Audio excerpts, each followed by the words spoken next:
Hello everyone, welcome to our duty ethics presentation. In this presentation, we will teach you what duty ethics is and how can we use it to solve those dilemmas and problems we will face in our engineering life. Okay, let's start our journey. So what is duty ethics?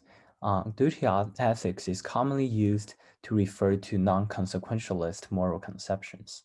This simply means that under the duty ethical framework, we cannot just simply consider what the act will affect the world after the act is being done. We have to consider the act prior to the consequence, and the moral reasons outweigh other ethical frameworks. So we only consider, or rather, the moral reason is our priority um, within duty ethics. The most basic deontological moral principle is non-maximizing principles, because we can't measure a human's life or one's dignity, so we cannot maximize how his life is better or weights more considering or comparing to other humans' life. And universal law within the duty ethics is act onto someone only if you can at the same time. So we always consider how the act will affect yourself or oneself prior um, to acting it to other people. The main ethical framework is duty ethics. Most deontological rules is more like a command, but understood implicitly within them. For example, um, your parents or your teachers always tell you that do not kill, do not lie, do not cheat, or do not steal. These are the things that you were just simply told without explained, but mostly we just understand them within them. For example, when you were told not to kill, you just know that killing other people is not a good thing to do. And the second soft part of the duty ethics is that it's reasonable for people to reject absolute rule. For example, if you were told to not kill animal, but what if there's a nuclear disaster that is happening? We have to kill animals to ensure that nuclear disaster won't uh, spread around the world. So sometimes it's reasonable for people to uh, reject this absolute rule within the duty ethics framework. We also consider other frameworks to look at our scenarios. The first one is utilitarianism, which focuses on the overall utility or overall happiness. We believe that this can help us to make a more comprehensive analysis between the positive outcomes and the negative outcomes.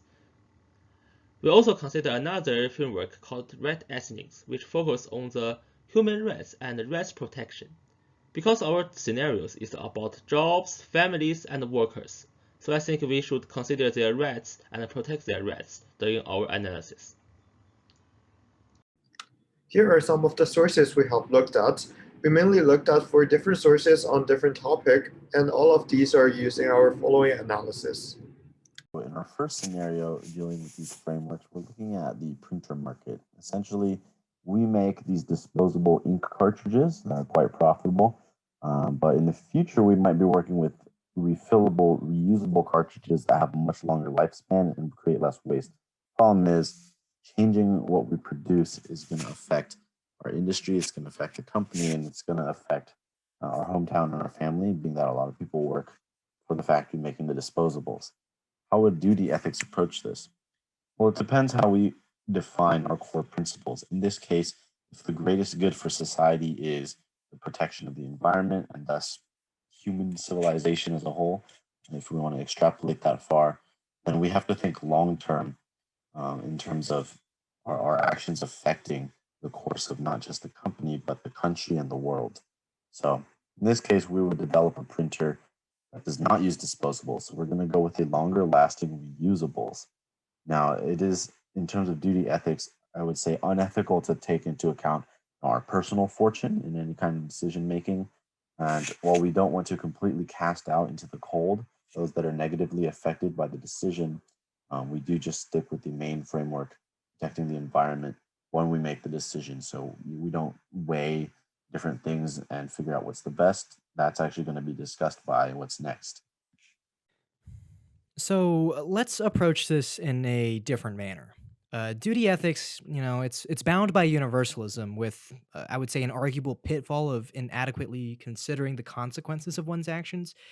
So even if a proponent of duty ethics forwards, say, an environmentally protective measure, the reason is not necessarily arrived by an analytical approach, assessing whom in both the short and long term will be affected. A proponent would simply do it because it's simply the right thing to do. However, by contrast, utilitarianism takes a consequentialist approach.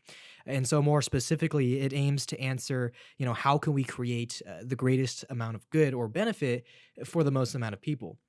And generally speaking, as will be demonstrated in throughout this presentation, environmentally benign designs, or those simply devoid of disposable ink cartridges, tend to benefit a broader range of people.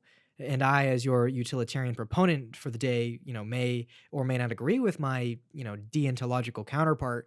But even in agreement, the manner in which we arrive at our verdicts and our rationale may vary slightly. And so let's take a peek at a synthesis of the two.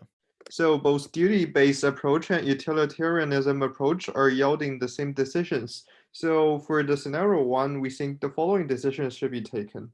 Firstly, we should weigh environmental concerns as more important than all other concerns.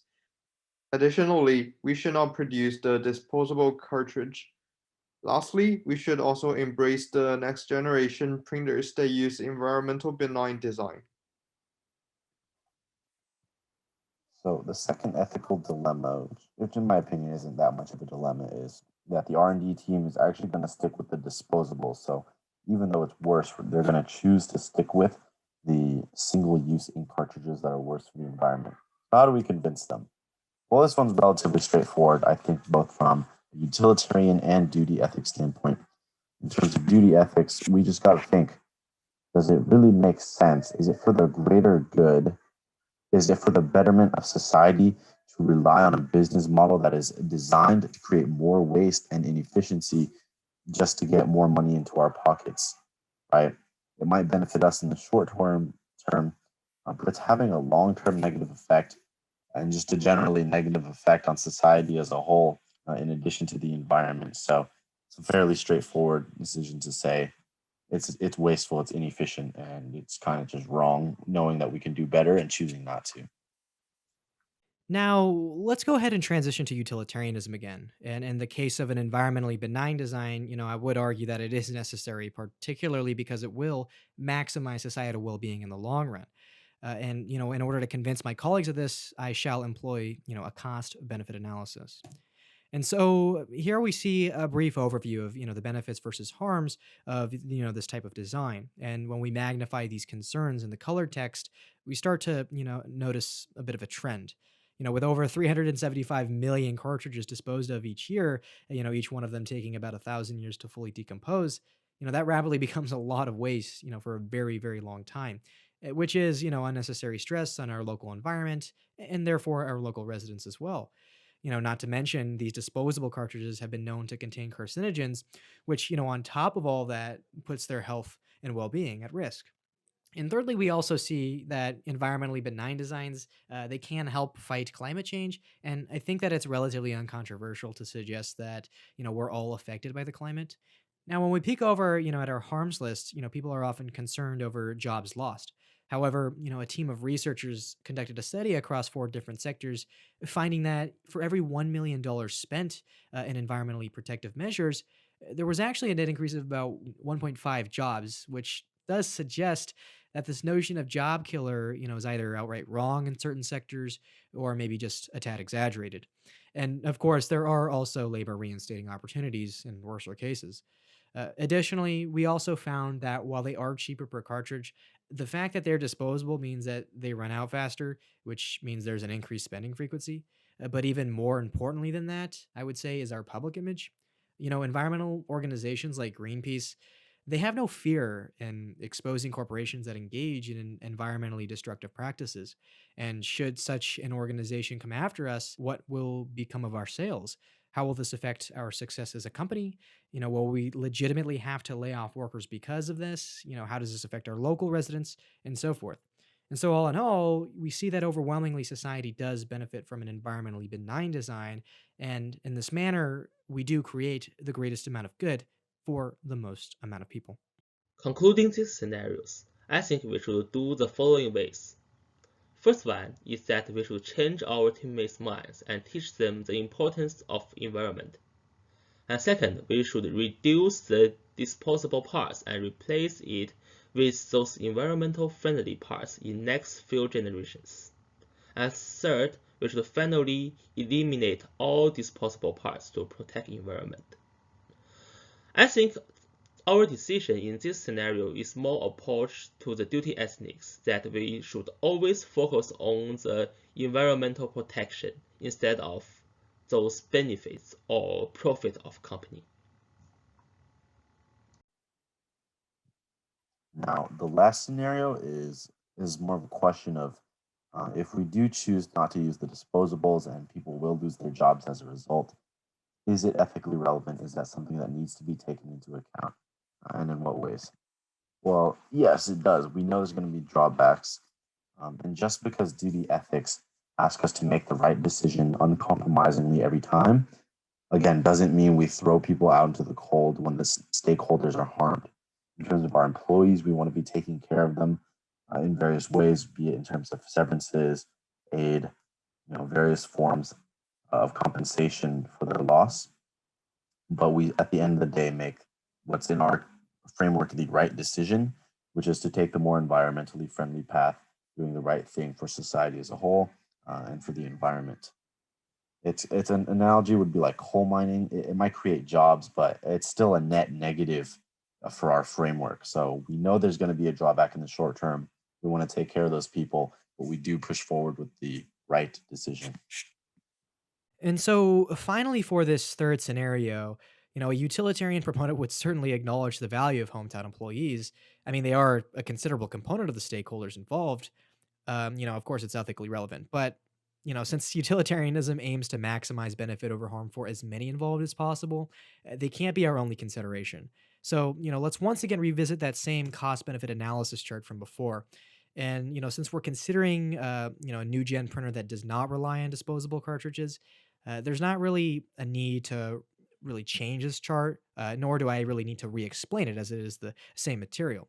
But we clearly see, just like before, that society would largely, in the long run, benefit from this type of printer. And so, all in all, in short, the needs of the many outweigh the needs of the few. And therefore, a utilitarian proponent would suggest that we should move forward with this type of new gen printer. Based on our analysis on scenario 3, we make the following decision.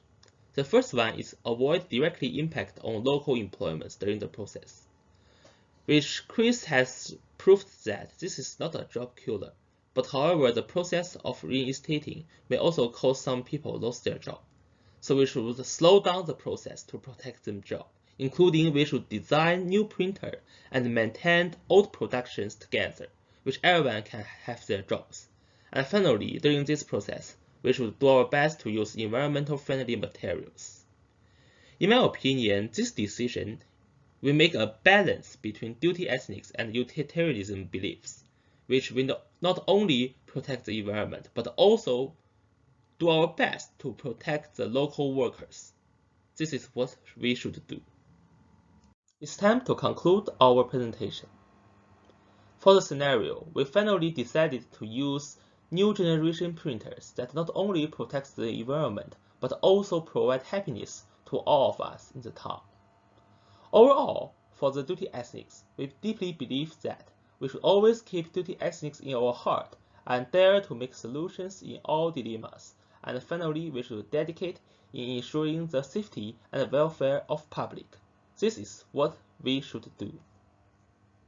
Thank you for listening to this presentation. Thank you, our group members. Thank you, our professor, our TA, and our classmates. Thank you.